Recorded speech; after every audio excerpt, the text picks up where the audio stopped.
Hello, everybody. I'd like to introduce you to Rich Barrett, who was the Chief Technical Officer for Parcel Monkey and has been involved in a number of other businesses. And what we're going to be talking about today is how artificial intelligence might affect the logistics sector. Thank you for joining us today, Rich.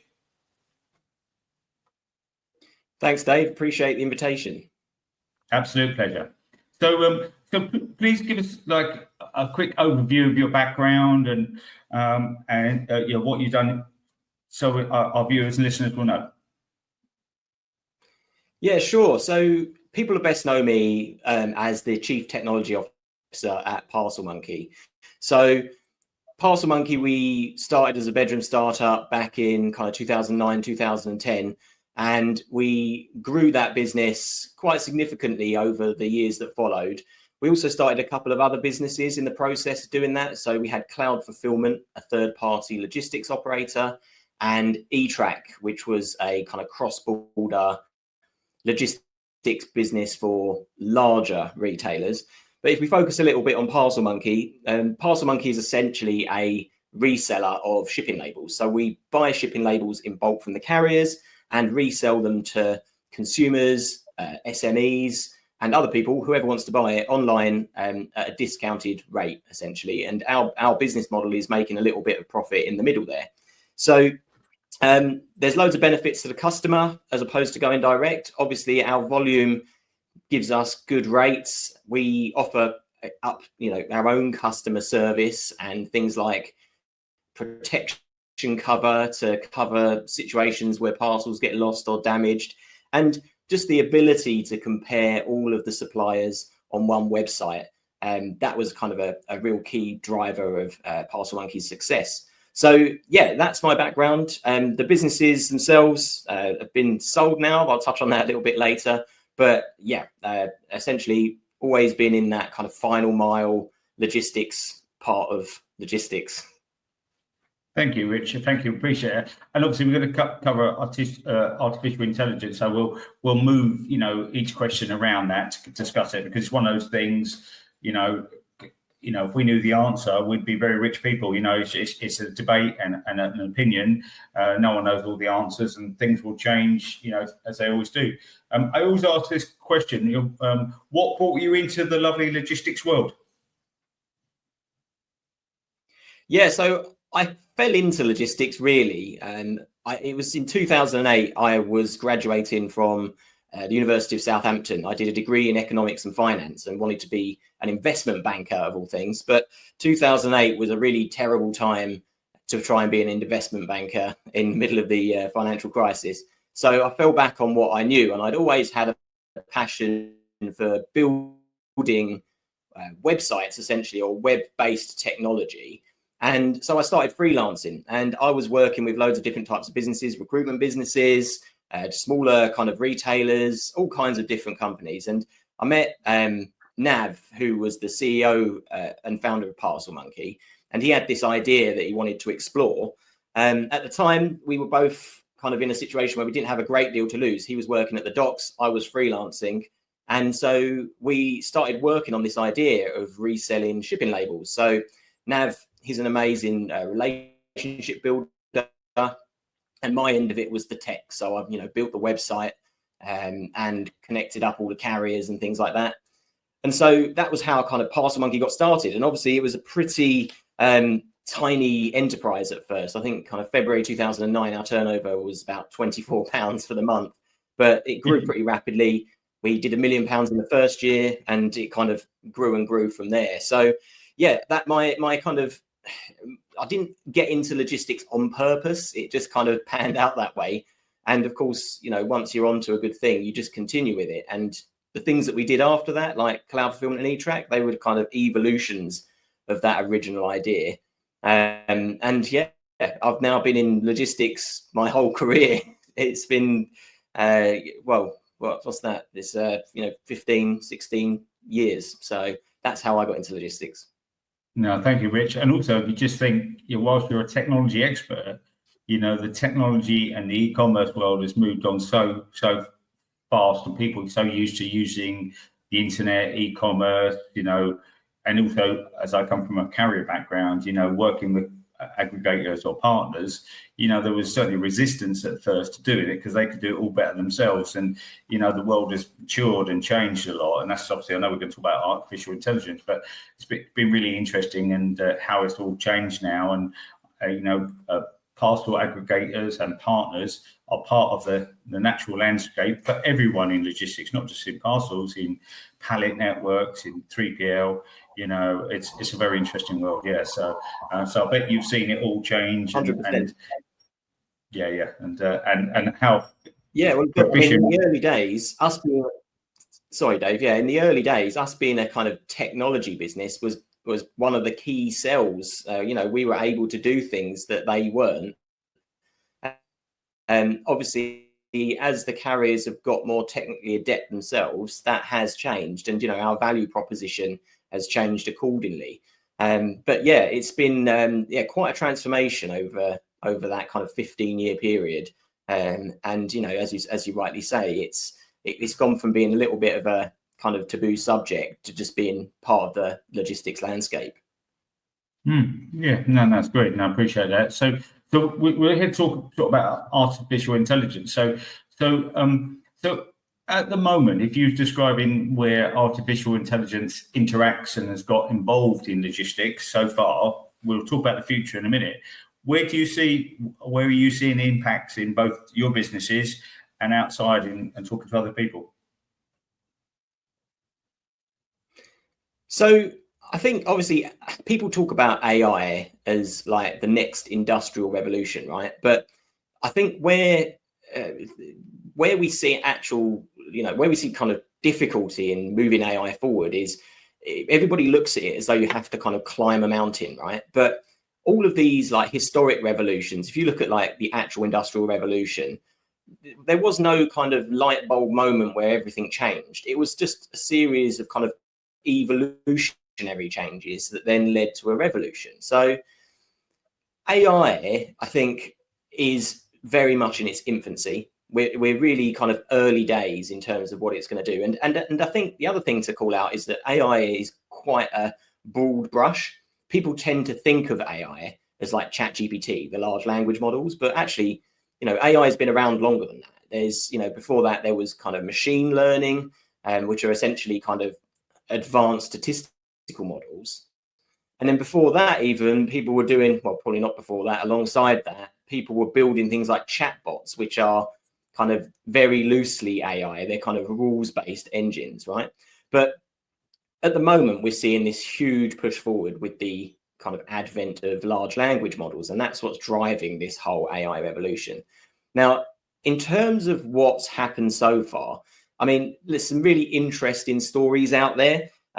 People like UPS and DHL using AI for route optimization. That's seems to be like the number one thing that people think of when they talk about AI in logistics. And, I kind of like to try and break it down a little more fundamentally. I think if you look at businesses, there's really kind of two core components that make up a business, right? Or the kind of success of a business. You've got revenue and cost. So pretty much every activity in a business is geared around optimizing one of those two things, either saving cost or increasing revenue.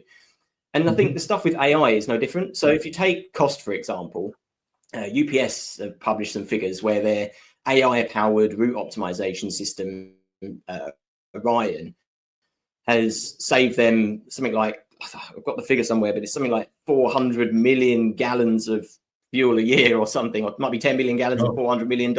It's like insane phone book numbers in terms of saving fuel. And, that's a really interesting application of AI to save cost in their business. Equally, you've probably seen AI chatbots getting a little bit more,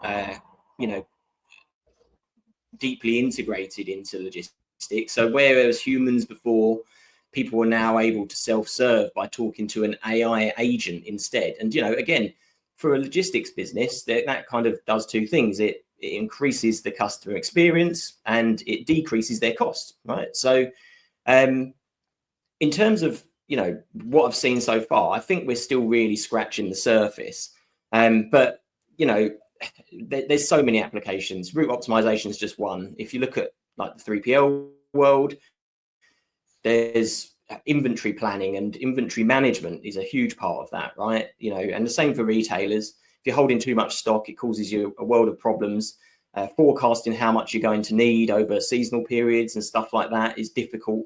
All of those things become easier with these new AI tools. And I think, there's statistics out there like people implementing AI inventory management platforms, reducing their stock holding by 43%. That's like huge. It's yeah. Like, it's not just from a stock perspective, but then they don't need the space either. It's massive in terms of the potential cost saving. And then, in tech, I mean, obviously I come from a tech world. AI is probably most deeply embedded in the tech world at the moment, because tech people build AI. So they kind of build things for themselves first. And, what I've seen, there's a lot of talk about, AI is going to take developer jobs and things like that. I don't think that's technically accurate at the moment. I think that AI is more of a tool for building personal effectiveness, as opposed to making you ineffective or being replaced by an AI agent. So circling back to logistics, yeah, I think there's a huge amount of applications, but right now we are literally just scratching the surface. Yeah, that's great, and that doesn't surprise me. And you say, and also you talk about, UPS saving all that fuel. We're going to come on to the green transition, and things like that can tie in. But the challenge is with the green transition, we all want it, but sadly, no one really wants to pay for it. If they're totally honest, it's not going to go anyone, but we don't. So with an AI perspective, what do you think are the biggest opportunities and threats to and from AI? In your opinion? So look, I think first of all, I think people overthink the opportunity aspect of this, right? Like, people always look at AI and the kind of narrative is it's going to solve your like highest leverage problem. And I think logistics businesses, and actually just businesses as a whole, should try to think smaller in terms of how they get opportunities from AI. And why I say that is that if you're kind of trying to, climb the mountain, it feels like Everest, right? But the reality is you get there by putting one foot in front of the other. So rather than trying to solve your biggest problem, look for small problems that can be solved. Things like automation of manual tasks, data extraction. Previously OCR, optical character recognition, has existed for years and years, right? But it took a human to then kind of make any kind of intelligent decision based on the outputs. Whereas now you can use like a large language model to kind of do like, it has a level of inference. So you can take what's on a document and you can use AI to extract the key data points you want. That's a practical example of how you can use AI in a small way. And I believe that, these small changes in businesses will compound to make those bigger changes. So, in terms of opportunities, they're endless, really. I think it comes down to working out how you can feasibly and realistically implement AI in your business. And I don't think that has to be huge leaps. I think it's about taking those small first steps. Now, threats, well, the classic one, I've already kind of touched on it. People talk about, is AI going to take people's jobs? Well, I think, being realistic, in some cases, yes, AI will take jobs, even if it means that it just turns a kind of 3-person job into a 1-person job. There's ultimately a kind of indirect result there. But in terms of threats to our business in logistics, and specifically if you think about it from the lens of Parcel Monkey, AI has potential to revolutionize how people search for information and extract information on the internet. And historically, Parcel Monkey is an internet-based business, right? We rely on people going to the website to buy our products. Now, what you're seeing is Google is now producing kind of AI snippets. You've probably seen it yourself. If you do a search, you get a little AI snippet at the top of the page. Now, what that's meaning is that less people are actually going onto the websites where that information has been extracted from. So the challenge for a business like Parcel Monkey, and actually, you know, more broadly, e-com retailers and you know, anybody else that relies on people going to their website, is that you need to somehow optimize for AI, as well as you know, in addition to how you might have previously optimized for SEO. So you need to make sure that the AI is pulling the information from your website. So if people want to view the source, they end up on your website. But that's definitely a threat, in the sense that it's meaning less people are getting on your website. And I think at the moment, it's about 58% of US Google searches don't result in a click. So what that means is that people are, you know, getting the information they want from the Google search results page, which, you know, in itself is it is a risk. It definitely doesn't help people trying to sell stuff online. Other kind of more logistics oriented threats, less AI threats, you know, for Parcel Monkey as a reseller of parcels, you've got like marketplaces selling labels directly. You've got Royal Mail was recently announced that, you know, any consumer seller has to buy a Royal Mail label from them, rather than eBay have announced that Royal Mail, you have to buy a Royal Mail label from them, you can't buy it from an external source. And, you know, that's a bit of a problem. And then, you know, I think other threats, things like just the general trading conditions internationally, things like, you know, that everyone talks about the Trump tariffs, but we've been contending with Brexit for years. And, you know, just yesterday, the Northern Ireland Windsor framework coming in, all of that kind of stuff makes it harder for small businesses to sell things. And, you know, if people aren't selling them, they're not shipping them, which means that logistics businesses aren't as busy, including us. So, yeah, in terms of threats, you know, like most things, AI is a double-edged sword. And in terms of opportunities, I just encourage people to not try and solve everything. You know, find a small problem and try and solve it. No, that's good. Good advice. Yeah, you're right. And as you said earlier, a lot of things in life are evolutions rather than revolutions, aren't they? You know, and you adapt over time. Like we talked about how proficient we all are with, you know, buying things online and getting things delivered to our house. You know, the world has changed a lot in the last sort of 10 or 15 years. What are people in the sector with an AI perspective not sort of discussing that perhaps they should be? You know, what I'm trying to say is, are there any aspects of AI that you can see as being really beneficial that people don't seem to be grasping? Well, I think it comes back to the kind of previous point in some ways. Like, you know, people don't understand AI because it feels like this kind of magical black box that is supposed to do all these, you know, really clever things, and they don't really know how to get started. I think specifically businesses that don't have like technology people in-house maybe more affected like in that way.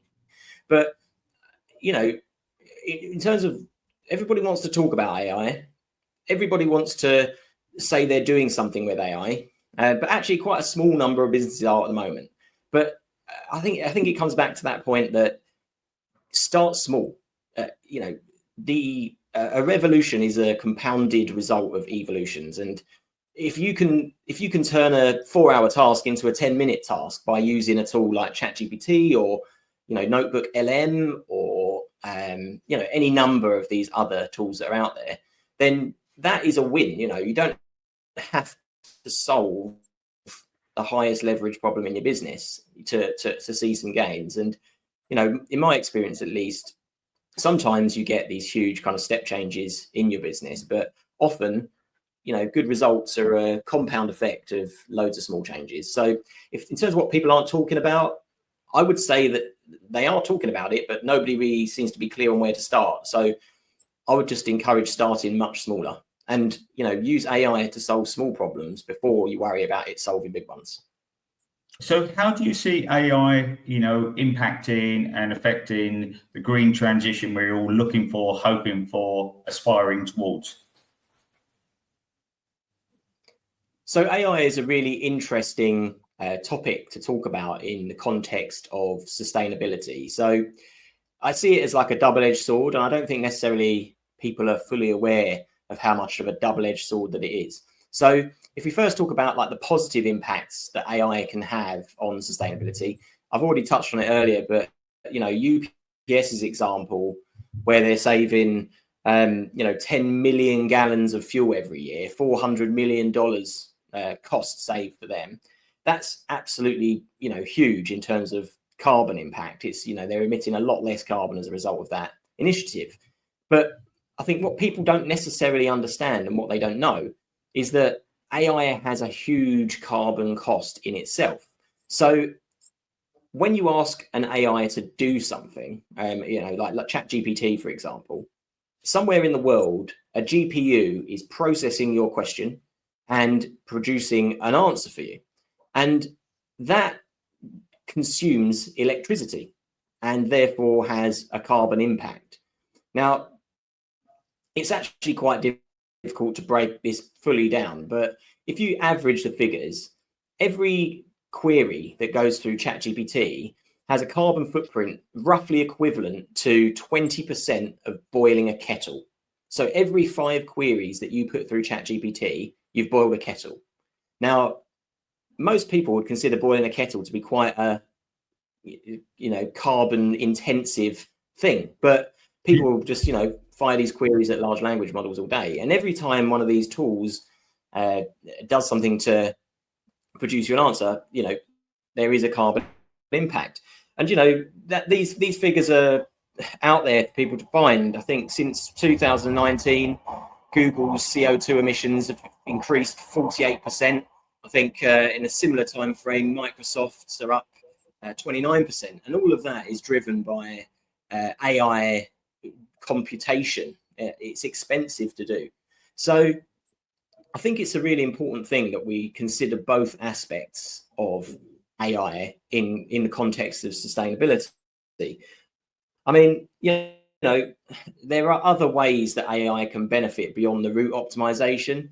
At the extreme end of things, you could say that, automated electric vehicles will be the kind of, Star Trek version of what AI is today. In a more kind of short-term, realistic things that could be achieved, better management of lighting, of heating in, logistics facilities, powered, using AI algorithms to make that more efficient. That's a short-term positive sustainability impact. I think, we just have to be really conscious of the fact that AI does have a carbon cost. And I think there was an estimate that, by the end of the decade, it could be 8% of all electricity consumed in the US is being consumed by AI data centers. And, that's not insignificant. So, yeah, it's a double-edged sword. But look, sustainability is important. I think particularly to younger generations, it's definitely a factor in buying decisions. So it's something that we all need to be conscious of. But yeah, AI has both strengths and weaknesses when it comes to sustainability.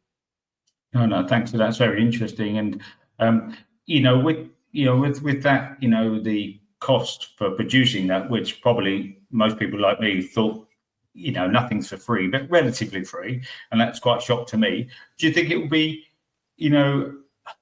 good for humanity that we almost assigned a charge to it? So it's a bit like, if you on Google, if you pay more, you get more, but not everyone wants to pay more. So if you need to use a service because you think it's free, people can not abuse it, but use it more.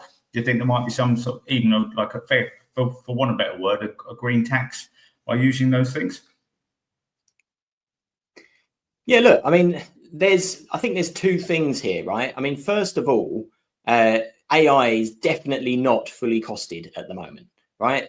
Businesses like OpenAI are running at huge burn rates. They're burning cash to try and advance their AI models in this kind of AI race to be the best. I read I think there was a tweet that I saw last week where Sam Altman, who's the CEO of OpenAI, said that ChatGPT costs them something like $10 million a week or something in people saying thank you or please for the answers. It's absolutely nuts. So they're burning money at the moment.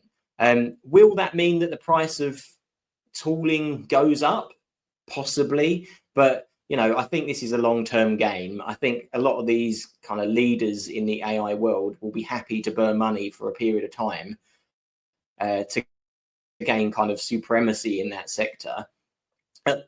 Working for them, though, is that there's advancements in making AI more efficient.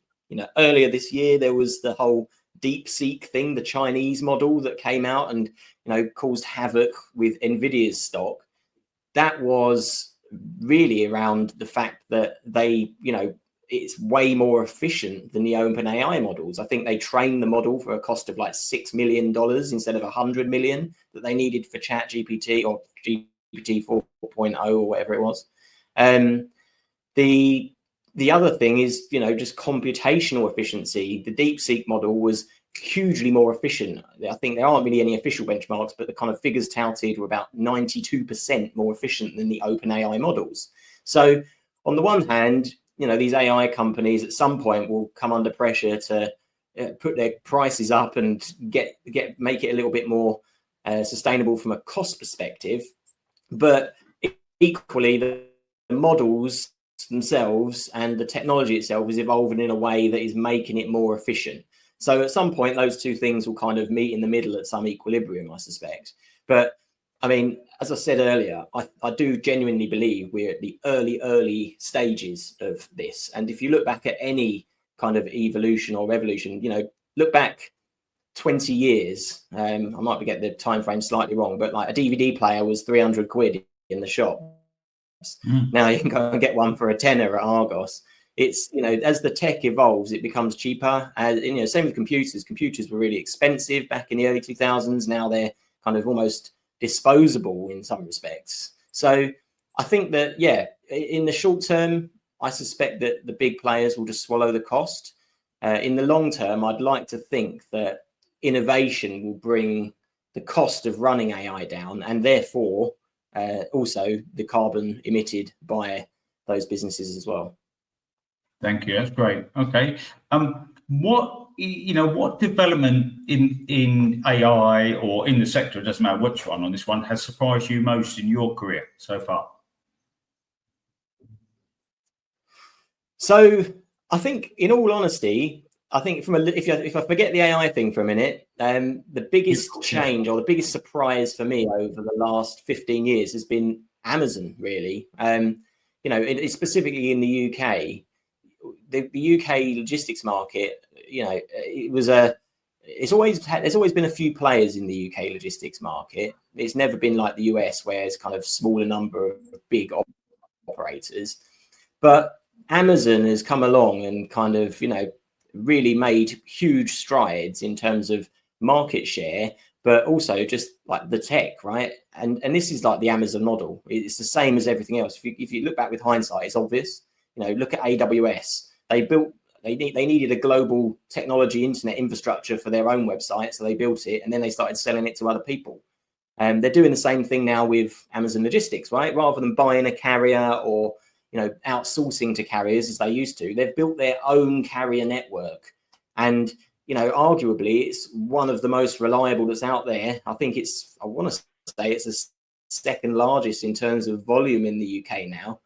So in terms of what surprised me, I think in hindsight it's obvious, but Amazon and their kind of rapid evolution in the logistics sector has been a big surprise for me over the course of my career. And then from an AI angle, I think it's a bit early, to be honest, to see what the big surprises will be. I think they're yet to come, but I've no doubt that it will have kind of step change level impacts on logistics, whether it be kind of below the surface, saving money and making things more efficient, or above the surface in terms of, consumer experience and stuff like that. But I think we're probably a little bit early to see a kind of truly surprising impact of AI in the logistics sector just yet, but it's coming, like it is in every sector. Thank you. And with an AI perspective, the question I'm asking everyone, if you could speak to the Prime Minister, then what would you ask them to do to help maybe both your business as a parcel monkey business or AI to affect everyone to help UK PLC grow and flourish? So I think from a kind of logistics perspective, my ask would be in one of two categories. I think logistics specifically has been affected a lot by red tape and policy change over the last few years. The impact of Brexit on small businesses, people just not trading anymore into Europe and others, well, into Europe specifically, because it's just too difficult for them or too costly for them. That's not helpful. I think, the more recent stuff like the Windsor framework is less of a thing than Brexit, but still impactful. The Trump tariffs are all a bit crazy at the moment. It'll be interesting to see what happens there. But I think generally as a theme, I'd like to see it become easier for UK businesses to trade internationally. And I don't think that stuff like the export finance funds and stuff like that doesn't really help the smaller businesses. I think the targets are something like 1,000 SMEs a year they're going to help with that fund, and that's not really going to touch the sides. What we really need is a broader simplification of the rules and regulations for international trade. And unfortunately, in the last 4 or 5 years, we've seen the exact opposite of that. I think the other thing I would ask for is just better support for small entrepreneurs and small businesses. I think that, a lot of the narrative recently, especially after the cost of living crisis, has been around saving individuals money and, making sure they're not getting taxed more and things like that. But, these taxes are being placed into small businesses, which is making it harder for them to survive. And on top of that, entrepreneurs specifically are getting penalized. Capital gains tax seeing hikes this year and next. It just discourages people being innovative in the UK. And, I don't think that's a good thing. Businesses, entrepreneurs, they build wealth. And, in the long term, that's what the economy needs. It needs wealth and growth. So those are the two kind of pillars I would focus around. From an AI angle specifically, I think it probably leans more into the second point. If we want to encourage innovation, AI innovation in this country, then we need to make it easy for people to be starting businesses and, building revolutionary products in Britain rather than, relying on the US doing it or now, China. So I think, making it easy for people to do that is important. And there's a bigger debate around AI and regulation and should it be regulated, should it not? I think realistically, being so early in the process, we need to kind of steer clear as much as possible of over-regulating kind of the use of AI. I think that's a bit dangerous. I think that could stifle innovation. So if I was to ask for two things, it would be make it easier for businesses to flourish in the UK, make it easier for international trade. And I think AI probably fits into the first one of those two things. Great. Okay. Well, I just want to say thank you, Rich, for your time today and going through those. It's certainly been interesting to me, and hopefully our viewers and listeners will really enjoy it. Thanks for your time, Rich. Thanks, mate.